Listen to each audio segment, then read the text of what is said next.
Listening post Epsilon sat alone in the black. It was the furthest reach of the Galactic compact, a tiny spark of life in an endless void. Its job was simple: to listen to the silence. Technician, First Class Kalen, was bored. He monitored the silent streams of data. They flowed from the deeper dark. Nothing ever happened at the edge of the galaxy. The biggest excitement he had all week was a particularly zesty nutrient paste. Flavor number 5. Cosmic Chicken. He stretched in his worn-out chair. The station hummed its usual quiet song, a symphony of life support and servers. Kalen missed the noise of the core worlds. He missed rain and open skies. Out here, there was only the station and the stars. A single red light blinked on his console. Anomaly detected. His heart gave a little jump. He leaned forward, eyes wide. It was probably just a solar flare, or a misaligned sensor. It was never anything interesting. The light blinked faster. A proximity alert. Something was out there. Something big. Kalen's hands flew across the console. He brought the main telescope online. The void outside remained stubbornly empty. No ship, no energy signature. But the alert was real. He reran the diagnostic. The system was functioning perfectly. Whatever was there, it was simply unseen. A chill traced its way down Kalen's spine. This was not a malfunction. Kalen to command. He mumbled into the comms unit. Weekly check-in. All systems are green, and still very, very boring. He paused, looking at the blinking red light. He decided not to mention it. Not yet. It would be a mountain of paperwork for a ghost signal. He ended the transmission. The silence of the station felt different now. It was heavier, expectant. He kept his eyes on the console. The proximity warning intensified. The source was getting closer, very close. A low thrum vibrated through the station's deck plates. It was a sound he had never heard before. Not the hum of machinery, not the groan of metal under stress. This was something else. A deep, resonant pulse, like a giant heart beating in the dark. The lights flickered. They dimmed to a dull orange. Emergency power kicked in with a whine. The main screen went black. Then it lit up with a single word: contact. Kalen's breath hitched. He tried to access the external cameras. All feeds were dead. He was blind. The thrumming grew louder. The station shook. Small objects fell from shelves. His nutrient paste, Cosmic Chicken, splattered on the floor. A tragic loss for galactic cuisine. He fumbled to open a channel to the compact fleet. Static hissed back at him.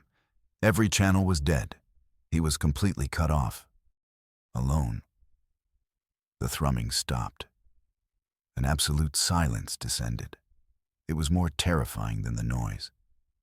The air grew cold. Frost began to form on the viewport. He could see his own breath misting in front of him. A shadow fell across the frosted glass. A shape blotted out the distant stars. It was immense, unknowable. His training kicked in. 1,000 protocols for 1,000 different threats. None of them covered this.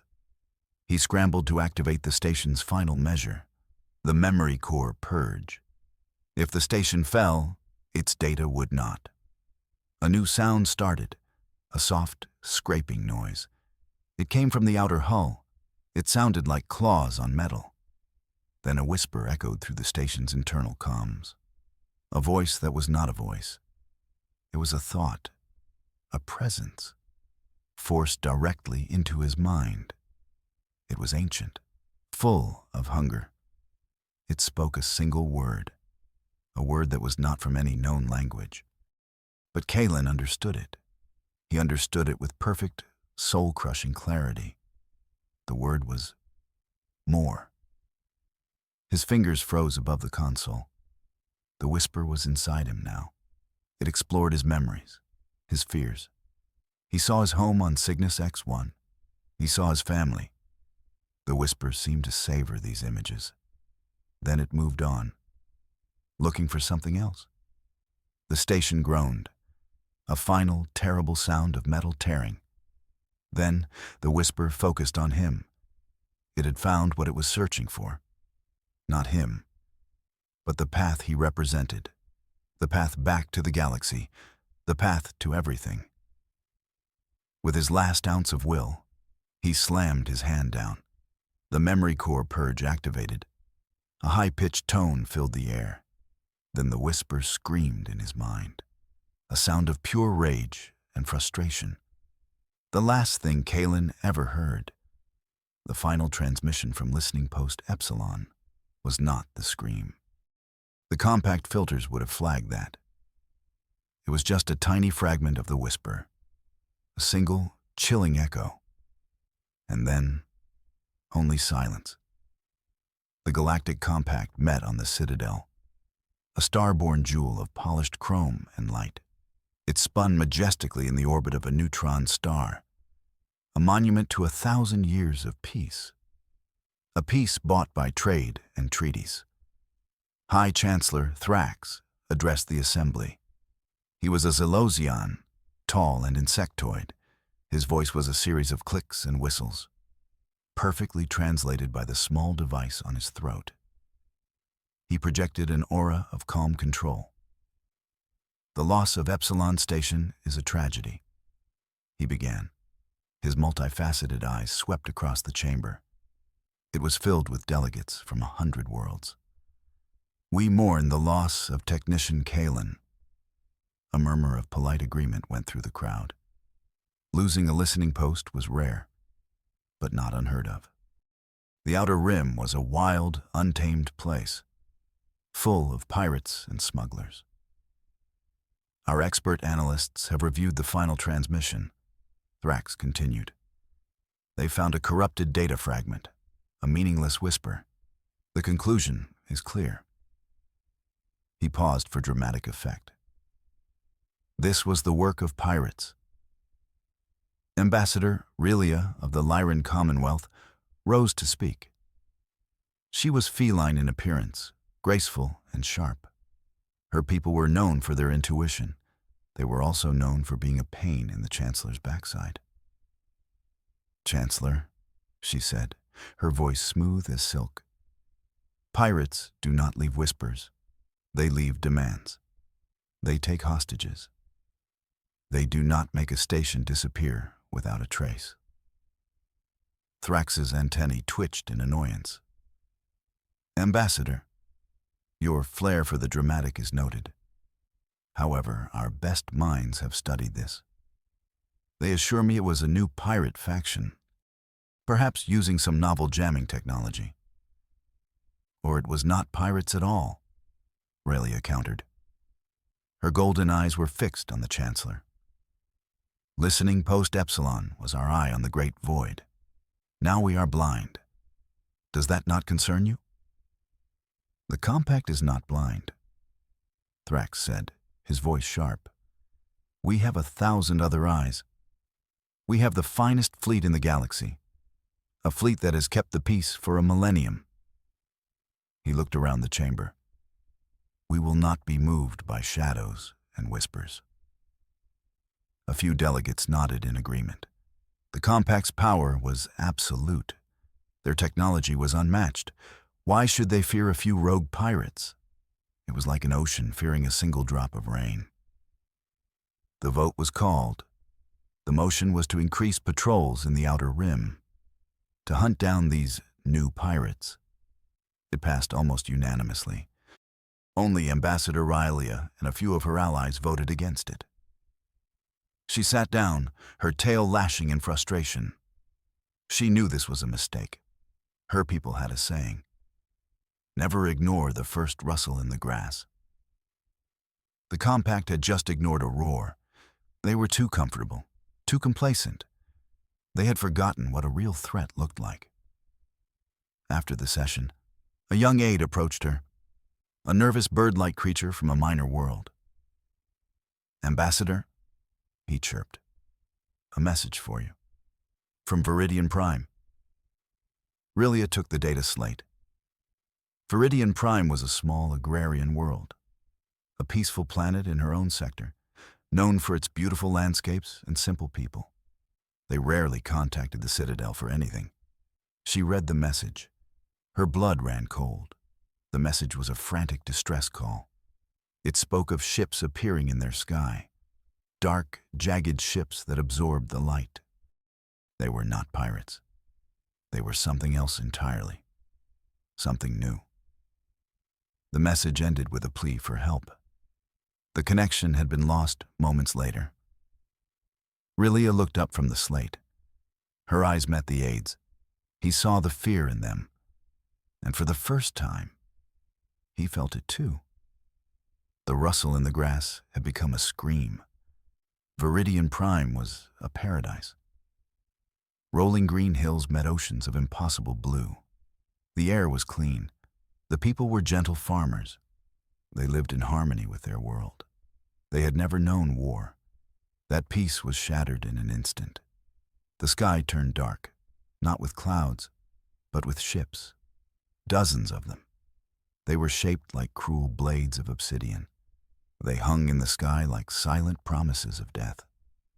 They did not hail. They did not demand. They simply appeared. Panic erupted in the fields and villages. People ran for their homes. They looked to the sky in terror. They had no weapons, no defenses. Their only shield had been their obscurity.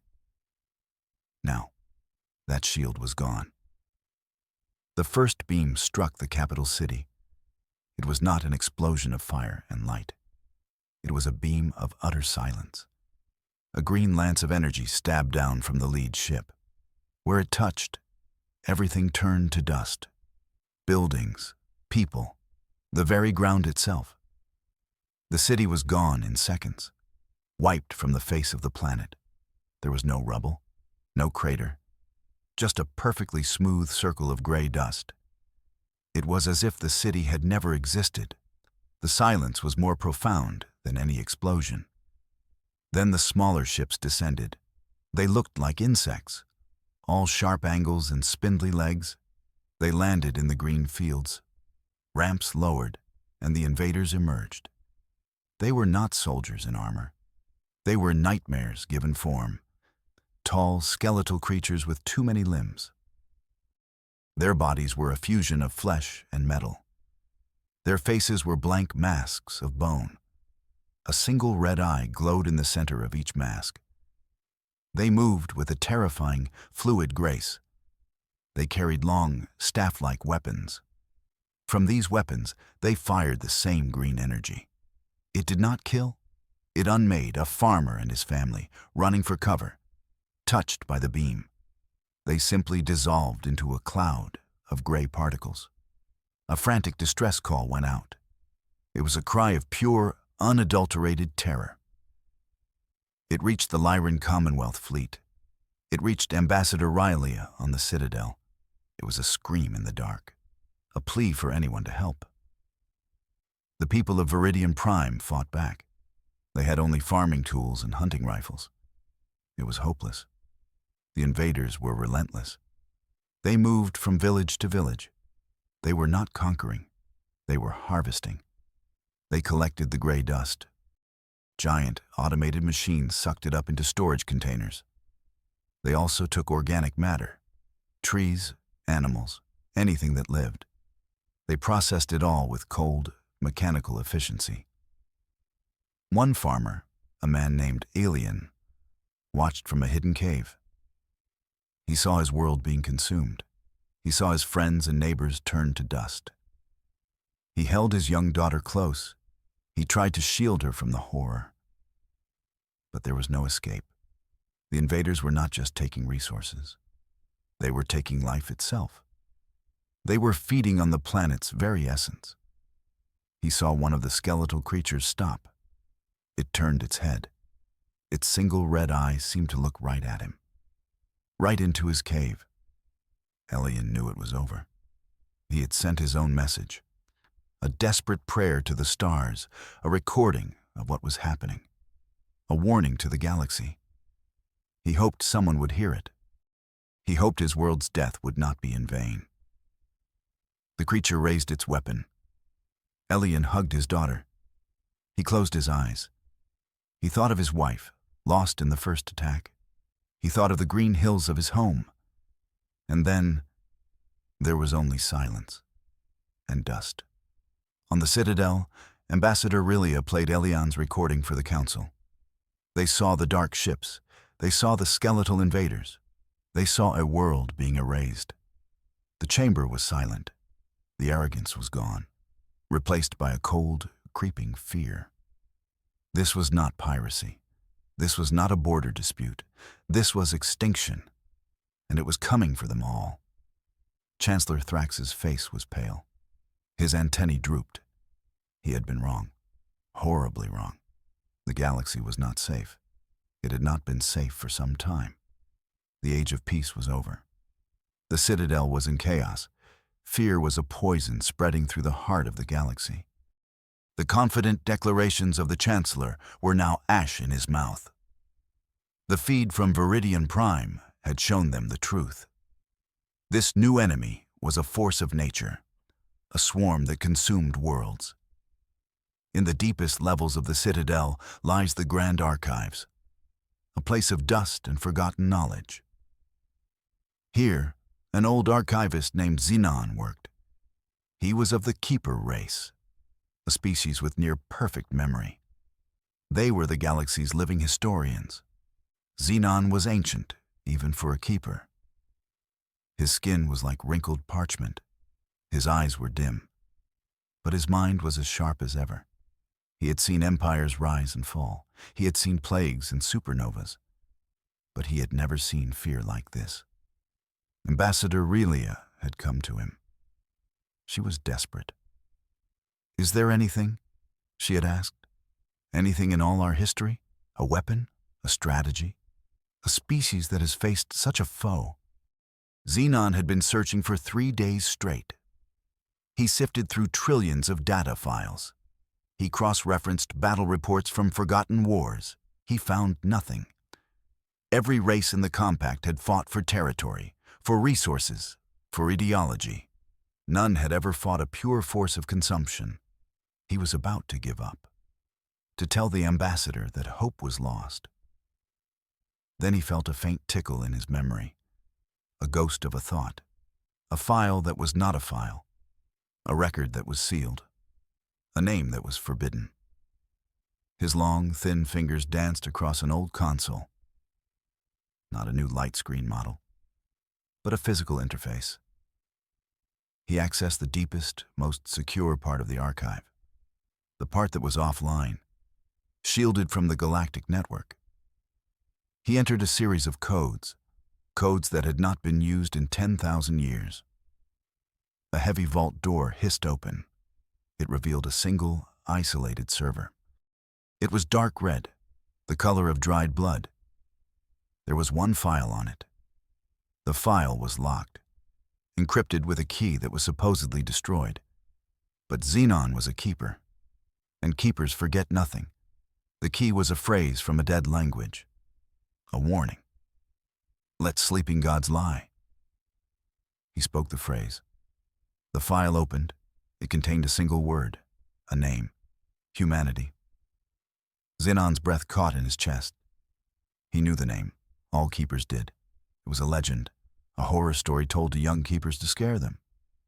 The race that had almost burned the galaxy. The warriors who fought with such fury that they were deemed too dangerous to exist. He read the file. It was compiled after the Great Purge. It detailed the last war of the old era. A war against an enemy that sounds terrifyingly familiar. A swarm that consumed stars. The file called them the Void Swarm. The compact of that era was losing. World after world was falling. The Void Swarm was unstoppable. Then they made a mistake.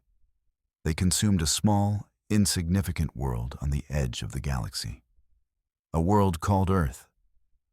The response was unlike anything the galaxy had ever seen. Humanity rose from the ashes of their world. They did not have the advanced technology of the Compact. They did not have elegant starships. They had iron ships. And they had rage. The file described their tactics. They used brutal, direct assaults. They used weapons that were considered barbaric. Kinetic impactors, fission bombs. They turned their own ships into weapons. They fought with a ferocity that bordered on madness. They did not fight for territory. They fought for survival. And they fought to avenge their dead. They called themselves the Battleborne. They pushed the Void Swarm back. They hunted them to the edge of the galaxy. They did not just defeat them. They exterminated them. They burned their nests. They shattered their fleets. They made sure that not a single one survived. The galaxy was saved. But it was terrified. It looked at humanity, its saviors, and it saw monsters. The other races, the ones who would later form the Compact, united against them. They gave humanity a choice: be exiled or be destroyed. Humanity, weary of war, chose exile. They took their fleet and vanished. They cloaked their home system. They erased themselves from the star charts. The Compact then sealed all records of them. They became a myth, a forbidden name. Xenon finished reading. His hands were trembling. He now understood. The enemy was back. The Void Swarm had returned. And the only ones who had ever defeated them were the monsters they had cast out. He contacted Ambassador Relia. His voice was heavy. "I have found something," he said. "Not a weapon, a species." He paused. "I have found the name of our only hope, and our greatest fear." The name echoed in the Citadel's council chamber. Humanity. Most delegates had never heard it. To them, it was a meaningless sound. But the older members, the ones who knew the deep history, they felt a chill. Ambassador Relia stood before them. Xenon the archivist was at her side. He presented his findings. The file from the Red Server, the story of the Void Swarm, the tale of the Battleborne. "They were our saviors," Relia said, her voice ringing with conviction. "They defeated this enemy when the entire galaxy could not. We cast them out. We tried to forget them. Now we have no choice but to beg for their return." Chancellor Thrax looked shaken. "This is madness," he whispered. "The records describe them as savages, barbarians. To unleash them on the galaxy again, it could be worse than the swarm." "Worse than extinction, Chancellor." Relia shot back. "Look at the data from Viridian Prime. The swarm does not negotiate. It does not reason. It only consumes. We are next on the menu." The debate raged for hours. Fear of the swarm fought against the ancient fear of humanity. Some argued for a conventional defense, to trust in the Compact fleet. Others saw the futility in that. The swarm had consumed a world in a day. The fleet would be a minor inconvenience. One joke made the rounds in the lower decks. "What's the difference between the swarm and the tax collector? The swarm only takes everything you have once." It was a dark joke for dark times. Finally, the council reached a desperate conclusion. They had to try. They had to find the forgotten warriors. They had to find the ghost system of old Earth. It was a hopeless task. 1,000 years of exile. 100 generations. The location of Earth was the most protected secret in Compact history. The data had been wiped. The star charts altered. It was like trying to find a single grain of sand on 1,000 beaches. But they had to try. The Compact launched the largest search in its history. 100 of its best scout ships were dispatched. They were given the fragments of data Xenon could recover. Old star maps. Faint energy signatures from a forgotten war. The mission was called Operation Last Hope. Each scout ship was sent to a different quadrant of the galaxy. They were to follow the faintest of trails. They were looking for a system that did not want to be found. A system shielded by technology far beyond their own. A young Lyran captain named Jorik was given command of one of the scouts. The Stardust Drifter. He looked at his mission briefing. His destination was a desolate, empty region, known as the Ghost Sector. Ships that went there often vanished. It was considered a galactic graveyard.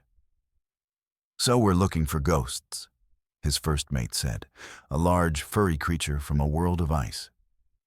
"To save us from monsters." "Wonderful." Jorik tried to feel optimistic, but it was hard. He was a hunter. He had tracked pirates through asteroid fields. He had found smugglers in hidden nebulas. But how do you track a shadow? How do you find a people who have mastered the art of hiding? He set his course for the Ghost Sector. His small ship jumped to hyperspace. It was one of 100 ships, 100 prayers sent out into the void. The fate of the galaxy rested on them, on their hopeless quest to find a myth, to awaken the sleeping guardians, to call upon the terrible mercy of humanity.